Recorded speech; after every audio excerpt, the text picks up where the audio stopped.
Hello everyone, আজকের জার্নিটা শুরু করলাম দমদম স্টেশন থেকে। আর আজকে আমরা যাব দমদম থেকে বড়বাজার পর্যন্ত।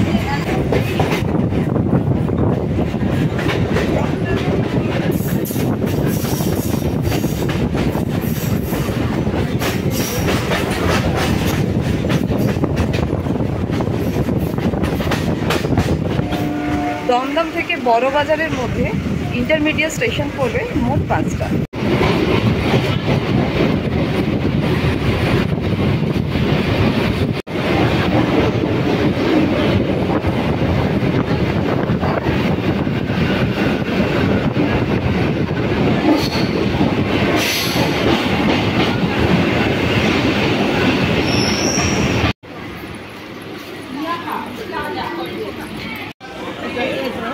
বাগবাজার স্টেশনটা এতটাই ছোট যে এখানে ট্রেনকে দুবার স্টপেজ দিতে হচ্ছে।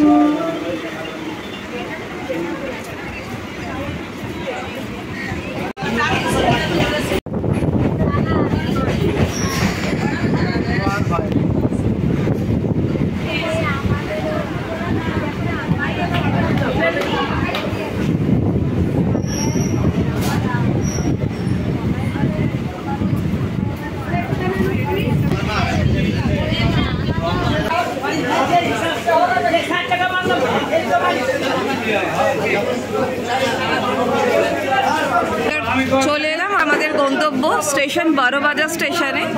আর ট্রেন বেরিয়ে যাচ্ছে এখন বড়বাজার থেকে। বড়বাজার স্টেশনে নামতে শুরু হলো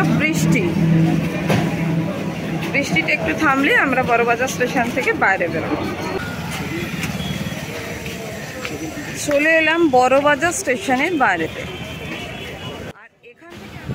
আজ আবারও কলকাতা ভ্রমণ। কলকাতা ভ্রমণের এই পর্বে থাকবে ঐতিহ্যবাহী কলকাতা শহরের পুরনো বড়বাজার ও কলেজ স্ট্রিট এরিয়া। শহর কলকাতার মধ্যে বড়বাজার জায়গাটা পুরনো, খুবই ঘিঞ্জি, কিন্তু ভালোভাবে যদি জায়গাটাকে দেখা যাবে এখানে এখনও আছে অনেক পুরনো বাড়ি, যেগুলো এক কথায় অপূর্ব।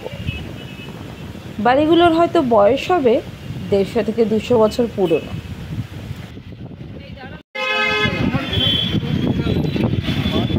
এক পশলা বৃষ্টি হয়ে গেল আর এখন আকাশে দেখা দিয়েছে একটা খুব সুন্দর রেনবো। কলকাতা শহরের মাঝখানে দাঁড়িয়েও রেনবো দেখছি।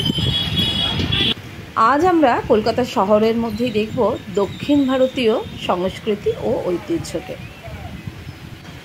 রাস্তার একদম ধারেই অবস্থিত এই দক্ষিণ ভারতীয় টেম্পল, নাম বৈকুণ্ঠনাথ টেম্পল। সামনেই আমাদের যে টেম্পলটা দেখতে পাচ্ছ এটাই হচ্ছে বৈকুণ্ঠনাথ টেম্পল। বড়বাজারের একটু ঘিঞ্জি এরিয়াতেই এই টেম্পলটা অবস্থিত, কিন্তু টেম্পলটা দুর্দান্ত দেখতে, অপূর্ব কারুকার্য। তো আমরা এর ভেতরে ঢুকবো আর তোমাদেরকে পুরো ভেতরটা ঘুরে দেখাবো। তো চলো ভেতরে যাওয়া যাক।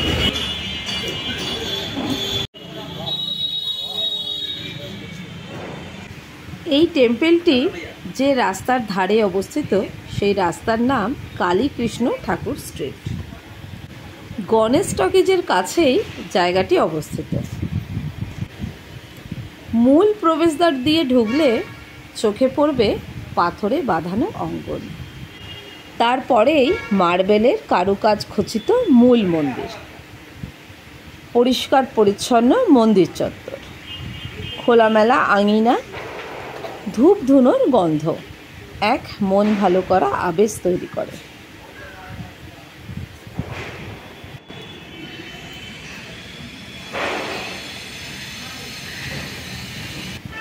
তারপরেই দেখা যাবে নিখুঁত শৈল্পিক দক্ষতায় তৈরি হয়েছে অসংখ্য স্তম্ভযুক্ত নাটমণ্ডল। মার্বেলের কারুকাজ করা গর্ভগৃহে অধিষ্ঠান বৈকুণ্ঠ দেবের। তার দুই পাশে অবস্থান করছে শ্রীদেবী ও ভূদেবী। ভোর 5টা থেকেই পুজো শুরু হয়, খোলা থাকে সকাল 11টা পর্যন্ত। আবার বিকেল 4:15 থেকে সন্ধে 8:30 পর্যন্ত এই মন্দিরে যাওয়া যায়। মেট্রো ধরে আসতে চাইলে প্রথমেই নামতে হবে গিরিশ পার্ক মেট্রো স্টেশনে, সেখান থেকে হাঁটা পথ।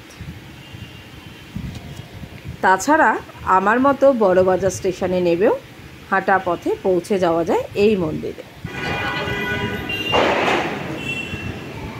এই জায়গাটি জোড়াসাঁকো ঠাকুরবাড়ি, যেটা আমাদের কলকাতার আরও একটা দর্শনীয় স্থান, তার খুব কাছেই অবস্থিত। এবার আমরা যাব জোড়াসাঁকো ঠাকুরবাড়ি। মহানগরী কলকাতার অন্যতম উল্লেখযোগ্য দর্শনীয় স্থানগুলির মধ্যে রয়েছে জোড়াসাঁকো ঠাকুরবাড়ি।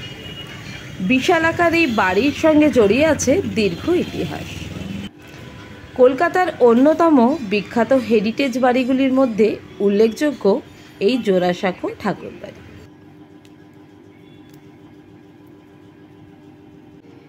জোড়াসাঁকো ঠাকুরবাড়ি বর্তমানে রবীন্দ্রভারতী বিশ্ববিদ্যালয়ের প্রধান অংশ এবং এখানে একটি জাদুঘরও আছে। তবে এই বাড়িতেই কবিতার শৈশবকাল কাটিয়েছিলেন এবং 1941 সালে এখানেই তিনি প্রাণত্যাগ করেন। এখানে এলে কি দেখবে?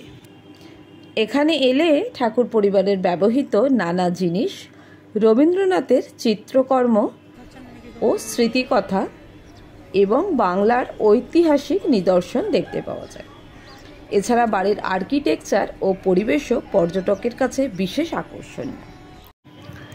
এখান থেকে আমরা চলে যাব কলকাতার আরও একটি প্রাণবন্ত ও ঐতিহাসিক রাস্তায়, যেটার নাম কলেজ স্ট্রিট। আর এখন যে লাল ভবনটির পাশ দিয়ে যাচ্ছি, এটা শুধুই মাত্র ভবন নয়, এটি কলকাতার ঐতিহাসিক একটা হোস্টেল, যার নাম হিন্দু হোস্টেল। প্রায় 127 বছর পুরনো এই হিন্দু হোস্টেল কলেজ স্কোয়ারের কাছে অবস্থিত এবং এর একটা ইতিহাসও আছে। এটি আমাদের ভারতের প্রথম রাষ্ট্রপতি ডক্টর রাজেন্দ্র প্রসাদ সহ অনেক বিখ্যাত ব্যক্তির বাসস্থান ছিল।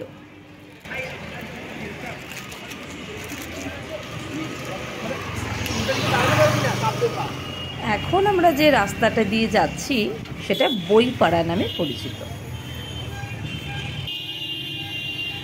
ভারতের বিখ্যাত ও বৃহত্তম ও এশিয়ার অন্যতম বৃহত্তম বইয়ের বাজার এটি।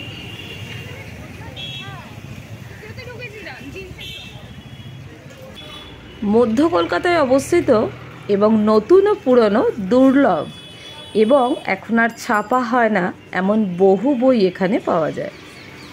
এটি শুধু বইয়ের বাজারই নয়, এটি কলকাতা বিশ্ববিদ্যালয়, প্রেসিডেন্সি বিশ্ববিদ্যালয়, সংস্কৃত কলেজ এবং কলকাতা মেডিকেল কলেজের মতো শিক্ষা প্রতিষ্ঠান এবং বিখ্যাত কলকাতা কফি হাউসের অবস্থান স্থলে। তাছাড়া এই কলেজ স্ট্রিটে গেলে এখনও আমাদের পুরনো এই ঐতিহ্যবাহী ট্রামের দেখা মেলে।